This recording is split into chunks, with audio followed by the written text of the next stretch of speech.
If you are born in Canada, it would be called a CBC bond, which is a Canadian birth certificate. Despite my request for the return of the CIC bond payments, none of them were ever returned to me. However, I have evidence that the CIC bond is valid, as I received a letter from the Receiver General from Canada confirming an electronic account. This meant that the bond payment worked. Funny thing, shortly after this, Scott Brison, the Receiver General of Canada, on April 22, 2006, entered a race for leadership of the Liberal Party, and he was the first Canadian open gay member of the cabinet.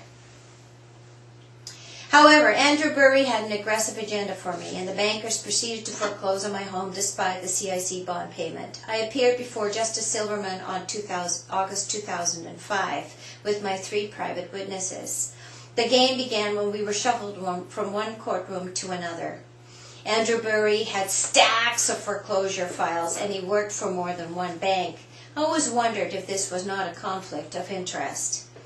During the day, we watched Justice Silverman consciously toss people out of their homes with shuffled paperwork. Some people openly cried as they left the courtroom, not understanding why this was happening to them. I was amazed to see some wonderful, innocent, natural, free people appear before the bench without lawyers. But because the judge is hired by bankers, they are subjects and slaves of a system that must rule against all reasonable evidence presented by the people. I ran after one man who had his home foreclosed on because he missed one CIBC mortgage payment. He came from the Ukraine and told me he was going back to his home country, for at least there his government was honest with him. He's never seen anything so corrupt as this banking system, and he said that Canada took 3 years of his life. When it was my turn, I approached the bench alone, and the courtroom was virtually empty, except for my witnesses, some CCRA agents, and the bankers. Andrew Burry began to slander my name by calling me crazy because I had billed his client for millions of dollars for copyright trademark name infringements, and that he had to report his claim to his insurance company.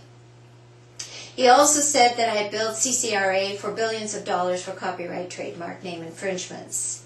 I was warned about this emotional bashing because it's a trick that they use to get you mad. This allows them to deem you as insane, particularly when you respond with emotional yelling and screaming, because this allows them to haul in the stretcher, pump the drugs into you, and then send you into a mental institution for close observation. There, at this mental institution, they'll drug you up for 6 months and then release you into the streets. Confused? You can't remember your name. You don't remember your family, you don't know where your home is, and you end up homeless on the street, pushing a buggy to beg for a cup of coffee.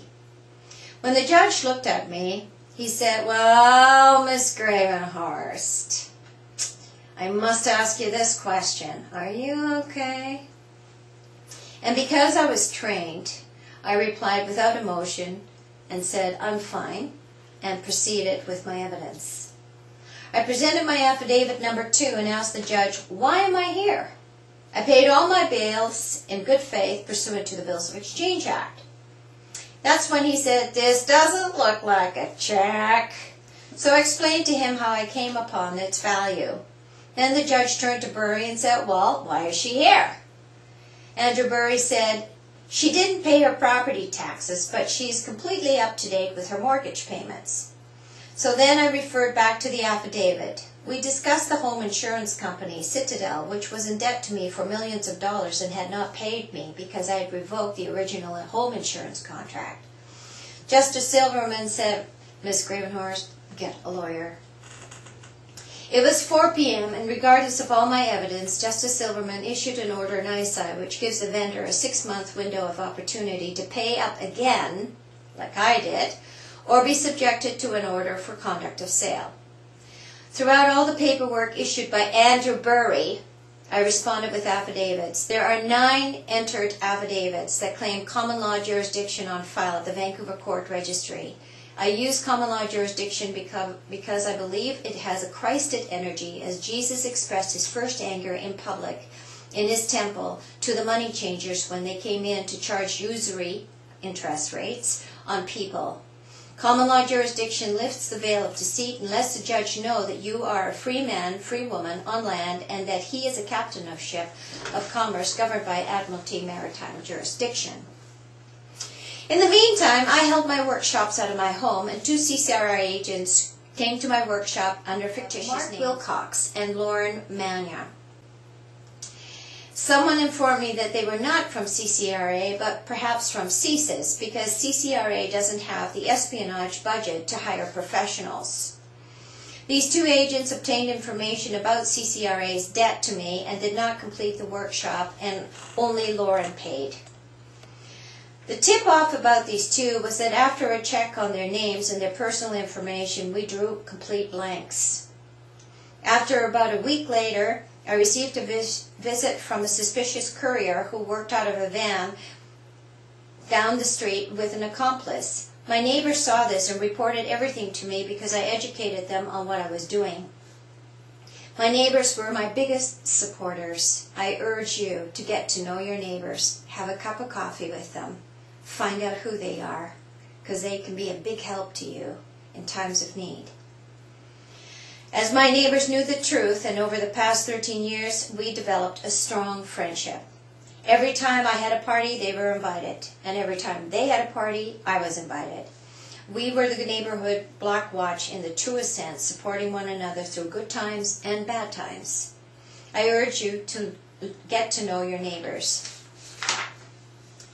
6 months flew by as Andrew Burry continued with his papers to check me out of my home. I decided to ask for the return of the CIC bond on 3 occasions via Justice Silverman by fax because of a private sale between myself and a real estate investor. Neither the bank or the justice system responded, but instead I received a visit, a surprise visit, by the way, from a company by the name of Prudential. They work very, very closely with the North Shore Credit Union.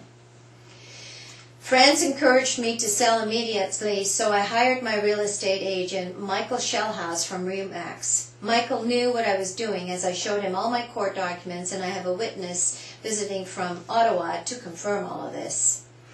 Because my multi-million-dollar home was in a very desirable location, he sold my home in one open house day. It was on a Saturday. Michael also phoned the North Shore Credit Union to inform them of this sale. He presented 3 written offers, and the phone would not stop ringing. I agreed to a serious offer that came with a $40,000 deposit. Despite a fax notice of the sale to his office, Andrew Burry was intent on changing the locks to the house and issued another court hearing. I had an agent appear on my behalf twice to get a trial date because I wanted to prove that the bonds were valid pursuant to the Bills of Exchange Act. The 2 judges who handled my files were Master Bolton and Master Barber.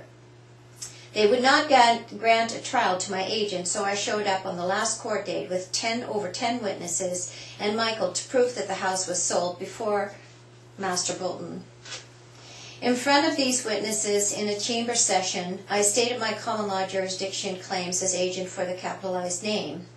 Then Andrew Burry went again into slander about my name, calling me crazy, asking Judge Bolton for conduct of sale order.